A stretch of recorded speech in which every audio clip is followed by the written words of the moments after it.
Di dalam DPR sekarang, siapa yang mewakili orang kecil? Nggak ada. Karena kita tidak punya partai kiri. Kiri itu tidak sama dengan komunis.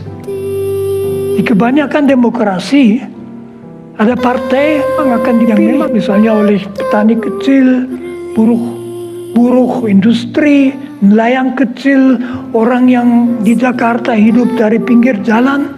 Nggak ada partai yang mewakili mereka. Yang masuk ke DPR hanya orang yang kaya raya. Saya tidak mengatakan semua orang kaya raya itu orang korup, tidak. Tapi tentu mereka tidak bisa mewakili orang kecil. Bahaya itu. Ini adalah foto-foto manusia terkorup di sejarah Indonesia. Kenapa ada koruptor? Karena yang menjabat adalah orang kaya. Dan sudah dikatakan di Alkitab, kitab suci orang Kristen, bahwa orang kaya susah masuk surga. Karena hati orang kaya berbeda dengan hati orang miskin.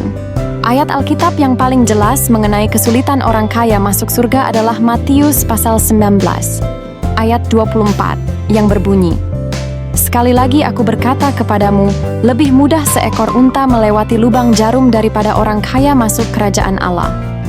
Ayat ini menunjukkan bahwa meskipun tidak mustahil bagi Allah, sangat sulit bagi orang kaya untuk masuk kerajaan surga, karena mereka cenderung mencintai harta duniawi lebih dari Tuhan.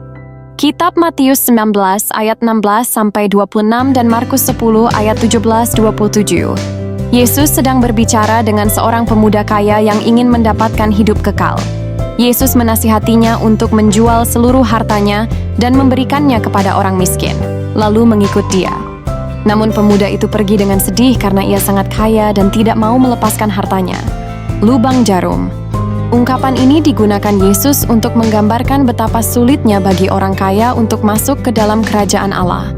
Ini bukan berarti literal, tetapi menekankan betapa besarnya hambatan dan ujian yang dihadapi oleh kekayaan. Prioritas harta di hati. Kuncinya adalah bagaimana harta duniawi diletakkan dalam hati seseorang. Jika kekayaan menjadi tuan, sedangkan Tuhan hanya menjadi milik kedua, maka sulit untuk masuk surga. Ayat Alkitab yang paling jelas mengenai kesulitan orang kaya masuk surga adalah Matius 19, ayat 24, yang berbunyi, "Sekali lagi aku berkata kepadamu, lebih mudah seekor unta melewati lubang jarum daripada orang kaya masuk kerajaan Allah." Ayat ini menunjukkan bahwa meskipun tidak mustahil bagi Allah, sangat sulit bagi orang kaya untuk masuk kerajaan surga, karena mereka cenderung mencintai harta duniawi lebih dari Tuhan.